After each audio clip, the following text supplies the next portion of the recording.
ఇకపై మీకు ఇష్టమైన ఫేవరెట్ సీరియల్స్ యొక్క ఫుల్ ఎపిసోడ్స్ యూట్యూబ్లో అందుబాటులో ఉండవు.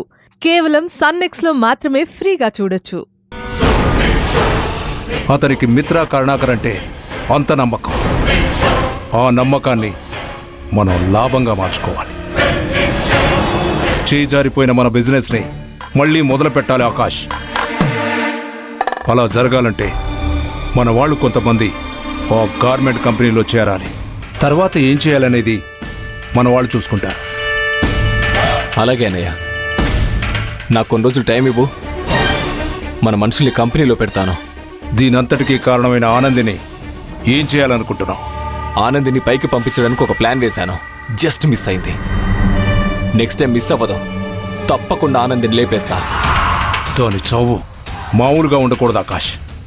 మనల్ని ఈ పరిస్థితికి తీసుకొచ్చిన ఆ ఆనంది చావు భయంకరంగా ఉండాలి. వీళ్ళ విషయంలో ఎందుకు తలదూర్చానా అని ప్రతి క్షణం బాధపడాలి. అలాంటి ఒక నరకాన్ని తను అనుభవించి తరువాత చావాలి. నా కోసం ఇది తప్పకుండా చేయాలి. ఆకాష్, చేస్తావు కదా? చేస్తానన్నయ్య, తప్పకుండా చేస్తాను.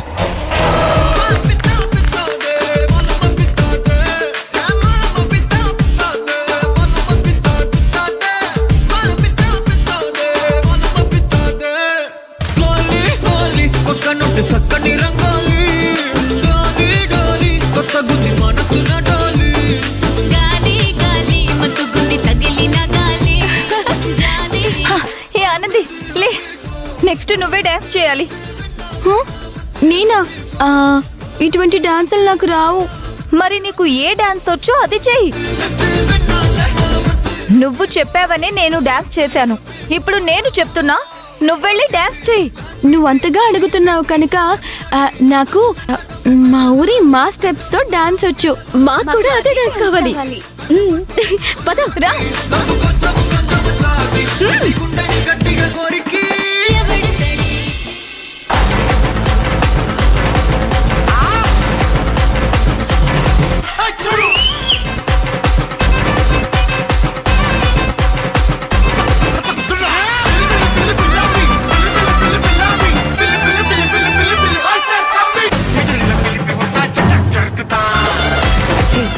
ఏం జరుగుతుందా ఇక్కడ?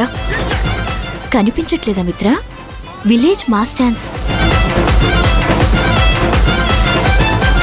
ఆనంది ఫ్రెండ్స్ వార్డెన్తో పులిహోర మాటలు కలిపి వార్డెన్ని కూడా ఆ ఆనంది కంట్రోల్లోకి తెచ్చుకుంది. వీళ్ళు ఎంత గోల చేసినా వార్డెన్ గారు ఆనంది బ్యాచ్ ని ఏమీ అనదు. వీళ్ళని ఇలాగే వదిలేశామనుకో, ఈ హాస్టల్ అంతా వాళ్ళ కంట్రోల్లోకి తెచ్చుకుంటారు. ఆ తర్వాత మనం కూడా ఆ ఆనంది మాట వినాల్సి వస్తుంది మిత్ర.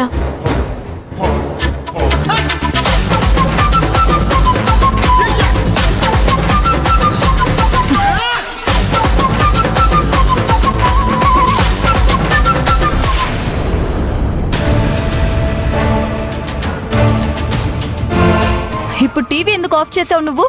మిత్ర క్రికెట్ చూడాలంట. మీరేంటి చూస్తున్నారు? వెళ్ళండి వెళ్ళండి.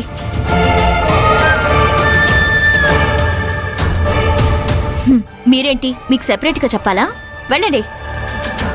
హలో రితిక, ఇదేమైనా మీ ఇల్లు అనుకుంటున్నావా? రోజంతా మీరే హాలీవుడ్ మూవీస్ చూశారు కదా. మేము సాంగ్స్ ప్లే చేసుకొని డాన్స్ చేస్తే తప్పేంటి? అయినా మేము డే అంతా వార్డెన్ మేడంతోనే ఉన్నాం. ఇప్పుడు టీవీ మేమే చూస్తాం. మీరు పోండి.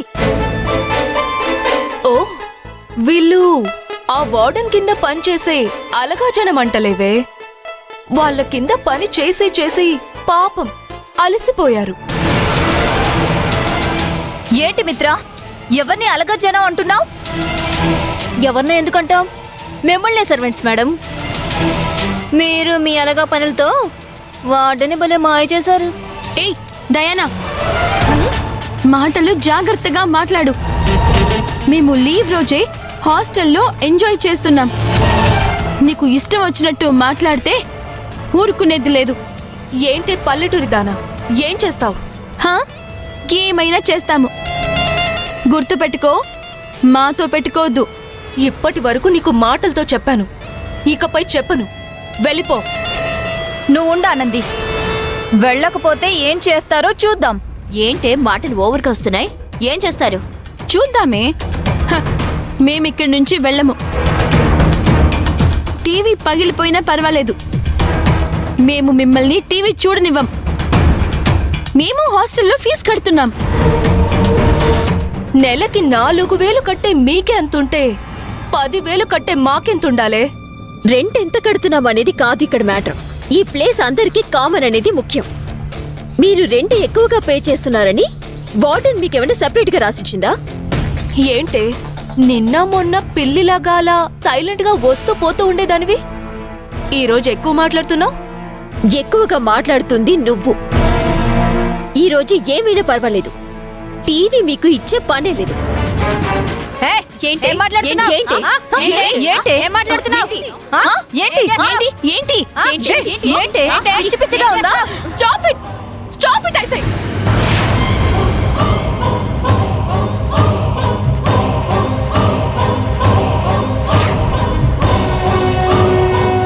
ఏంటి మిత్రా, ఒక్క నిమిషం ఉండు, వీళ్ళంతా చూసి వెళ్దా.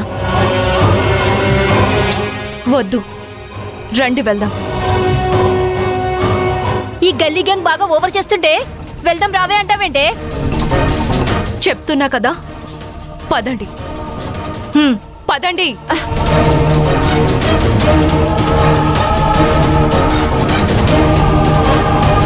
ఎప్పుడూ గొడవను పెద్దది చేసే మిత్ర సైలెంట్ గా డయానా రితికను తీసుకెళ్తుంది. అవునే, నేను కూడా అదే చూస్తున్నాను. అది అంత సైలెంట్ గా వెళ్తుంది అంటేనే వేరే ఏదో ప్లాన్ చేస్తూ ఉంటుంది. ఏమైనా చేసుకొని వాళ్ళ కోసం మన ఎంజాయ్మెంట్ ఎందుకు ఆపుకోవాలి? సల్మా, నువ్వు టీవీ ఆన్ చేయి.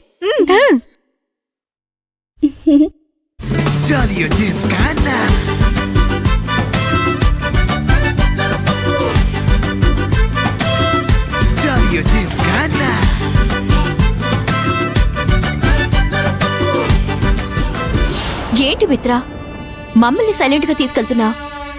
ఆల్రెడీ వాళ్ళు ఓవర్ గా బిల్డప్ ఇస్తున్నారు. మనం వాళ్లకు భయపడి పారిపోయావనుకుంటారే.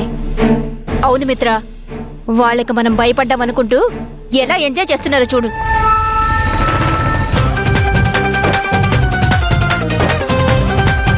వదలను. ఆ ఆనంది వాళ్ళతో కలిసినప్పటి నుంచే ఆ సల్మా, గాయత్రి, రెజినాకి బలుపు డేర్ ఎక్కువైంది. అయినా ఆ పల్లెటూరి దాంతో వాళ్ళకి ఇదే లాస్ట్ నైట్. ఆనంది, రేపటి నుంచి ఈ హాస్టల్లో ఈ సిటీలోనే కనపడకుండా ప్లాన్ చేశాను.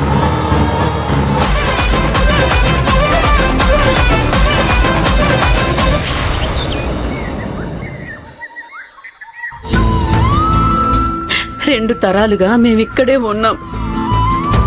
మా జ్ఞాపకాలన్నీ ఇక్కడే ఉన్నాయి. అలాంటి ఇంటిని వదిలిపోవాలంటే మనసెందుకో అంగీకరించట్లేదు. మనం ఎలా ఉండాలో ఎలా బ్రతకాలో నిర్ణయించేది మన కర్మ, మన తలరాత. మనమంతా నిమిత్త మాత్రం అంతే. అయినా మనల్ని ఎందుకయ్యాయి కష్టాలు వెంటాడుతున్నాయి? సమయానికి సంజీవయ్య గారు ఇల్లు అద్దెకిస్తానని భరోసా ఇచ్చారు కాబట్టి మనం కాస్త కోస్త ఊపిరి పీల్చుకోగలిగాం. లేదంటే మన పరిస్థితి ఎలా ఉండేదో ఏంటో.